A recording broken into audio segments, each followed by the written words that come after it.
Guys, this is your boy Jeameave back here in Views from the Heart, and today I got a 2016 Lexus RC 200T, courtesy of an Infiniti in South Bay. Once again, thank you so much to my guy Luis and my guy Mark for this one opportunity. I appreciate you guys so much. So, like I said, this is my first Lexus that I've done in quite a while, and this is my first RC. It is packing a 2-liter turbocharged inline 4 with 241 horsepower and 258 pound-feet of torque. So let's take this little bad boy over for a spin and see what all it's offering, because I'm impressed by the interior, but I'm not exactly sure how the driving dynamics are going to be. So let's take this bad boy for a spin. Let's go. So what's it like driving a 2016 Lexus RC 200T, courtesy of Infiniti South Bay? Once again, they are not limited to just Infinitis. They also have a good veritable selection of used vehicles. And personally, so far, I'm really enjoying this vehicle. One thing about Lexus that I can always attest to is that their interior, in my personal opinion, is the best in the luxury compact segment, in my personal opinion. You guys, what you're looking at right now, you may not notice, but this is actually the base model. This is the lowest model offering of the RC, and the interior is still of very good quality in here. The seats are comfortable. There are still leather amenities all around the cabin.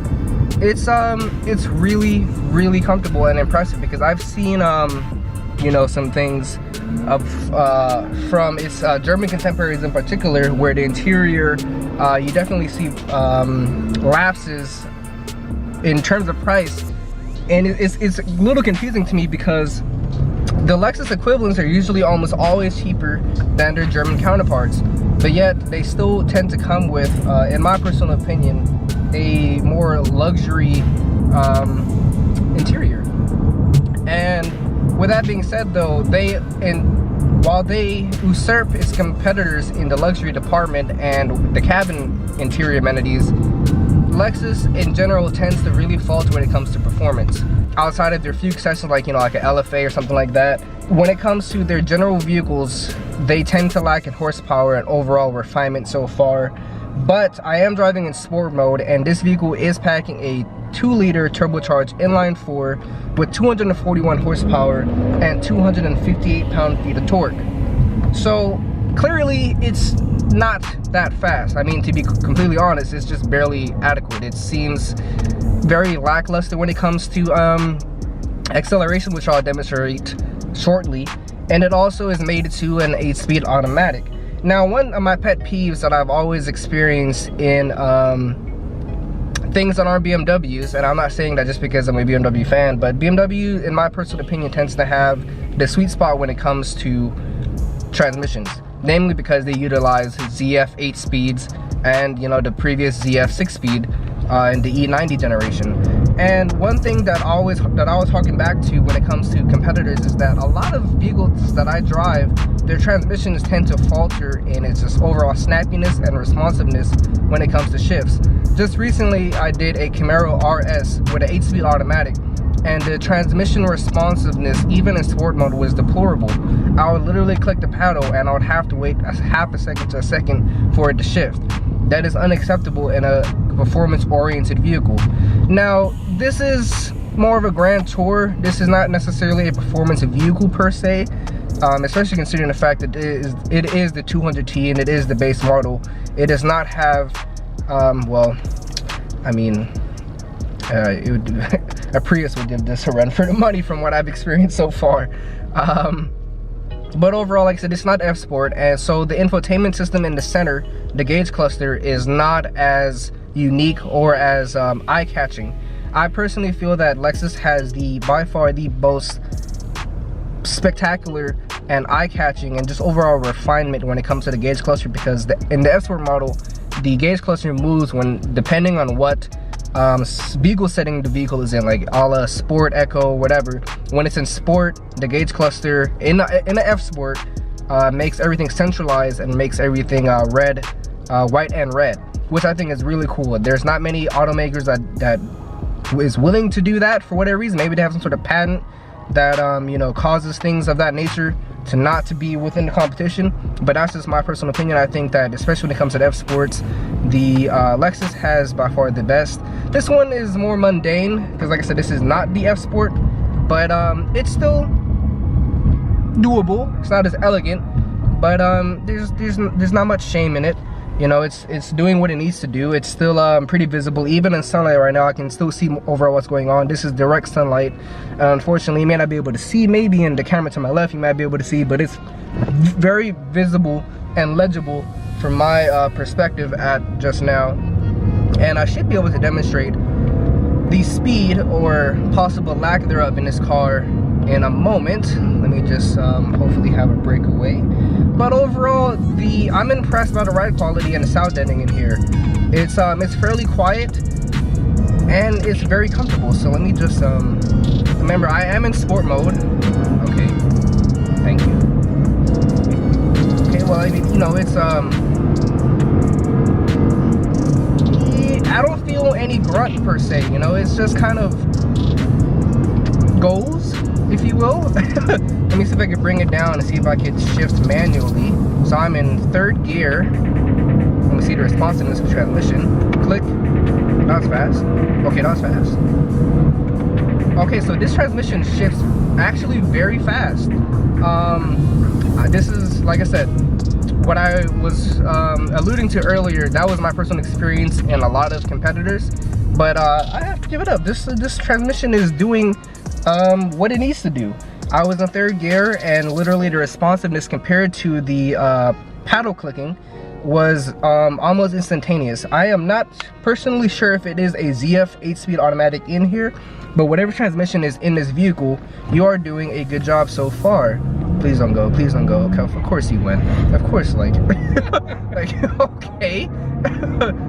That's how you see. That's how you always watch people what they're doing, and don't just think people are always watching you. And I was even accelerating there, but hey, it is what it is.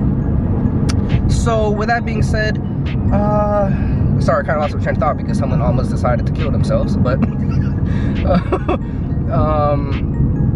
I like the transmission in here, and it's a breath of fresh air because a lot of the vehicles that I've driven recently, the transmission have just been either a CVT, which has no gears, so there's obviously no shifting in there. I mean, at least when compared to a more traditional automatic.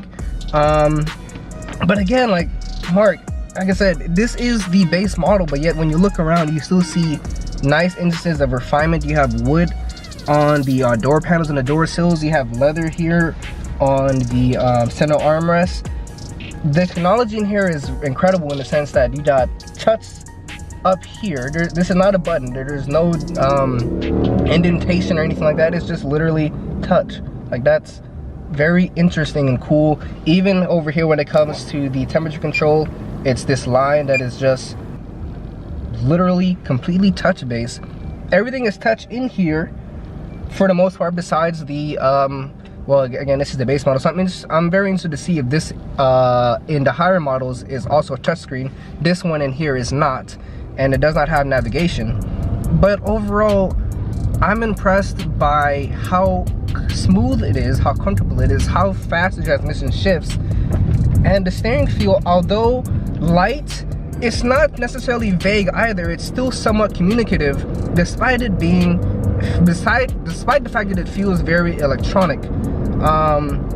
It does not feel hydraulic whatsoever, but in sport mode, it's not the most directive that I felt, obviously, compared to some of the cars that I've driven before. But I wouldn't be unhappy with this on a day-to-day basis. I still feel somewhat knowledgeable of what the front wheels are doing on the road, which is something that I cannot stand when I am in a vehicle that cannot provide such, because it really studies the way. Okay, so you're just gonna come out all slow like. Are you gonna merge? Alrighty. But if you want, go straight to the next light. Go straight? Yeah, you can. Okay. Because it'll be at the next light, you can cut over to the right again. You know what I mean? Oh, okay, because you know I'm not familiar with the area like that, so I'll have to depend on Mark. But except for the fact that I have the sun completely just killing me in my face. But we'll talk about that, and because if I bring down the sun visor, then it'll block the front camera. So I'm actually kind of interested to see how the video is looking right now, to be honest.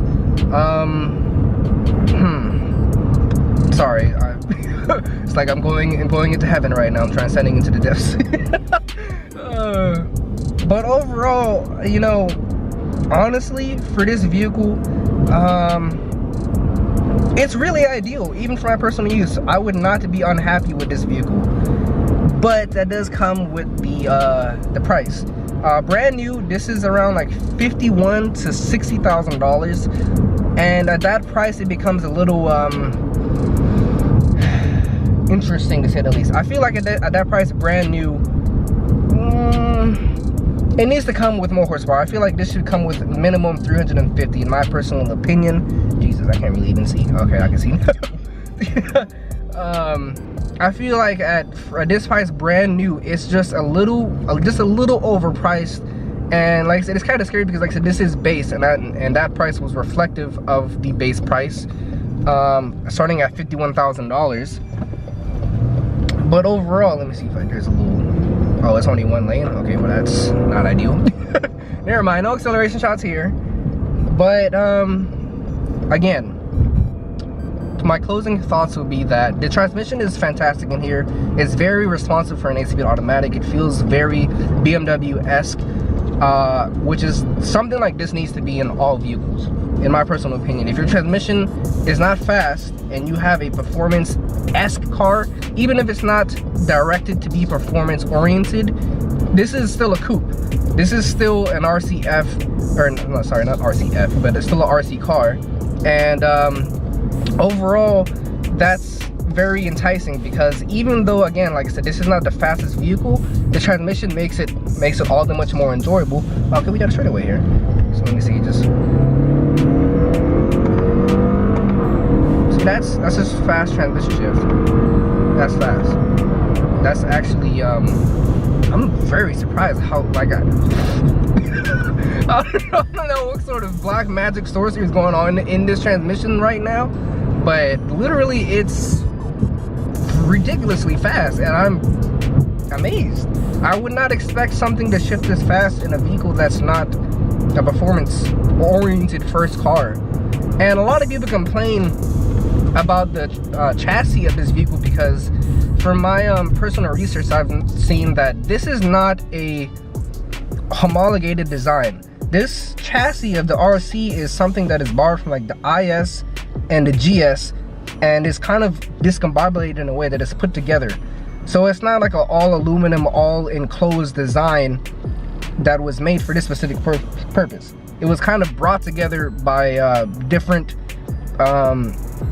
brand vehicles within the Lexus lineup. So that's very interesting, but it doesn't feel that way. It doesn't feel like it's put together haphazardly. It feels compliant on the road. Now granted, I'm not taking this through the canyon so far, but overall this is something that you would never really, sorry, I'm checking time. This, okay, sorry, it's upside down. GoPro failed me. You're on 13 minutes left. Alright, appreciate you. So without keeping this and dragging this out too long, I would like to say that I do genuinely enjoy this vehicle. I would much prefer more horsepower in here. I feel it's a little, just a little too slow, especially for the price point that it starts at. I feel like if it had even 300 horsepower, you know, 60 horsepower, remember this is 241 horsepower, 60 more horsepower would be ideal because this does have a curb weight of 3,737 pounds. So it's not the lightest in here, and with the two of us in here, obviously this is approaching 4,000 pounds. So realistically speaking, this is not the lightest vehicle, but it's not the heaviest either.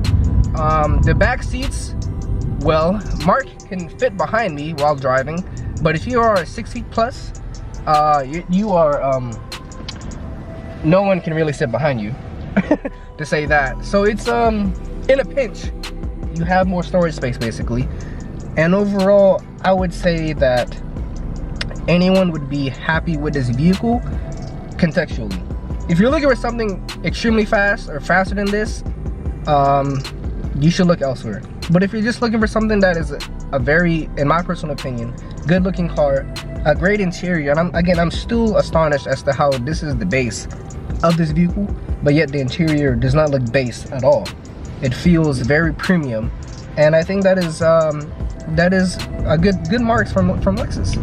So with that being said, it's your boy Jeameave with Views from the Heart. I hope you guys enjoyed the video. Again, this is my guy Mark. If you have any questions, please feel free to reach out to me at his number, which is 213-915-7881. And again, I'm in Infinity of South Bay, right here in Torrance. again, so you heard it here first. Once again, thank you so much to Infinity of South Bay for this opportunity, and my guy Mark sending me shotgun. So hope you guys enjoyed the video. Catch you next one. Have a blessed day, and I'm out.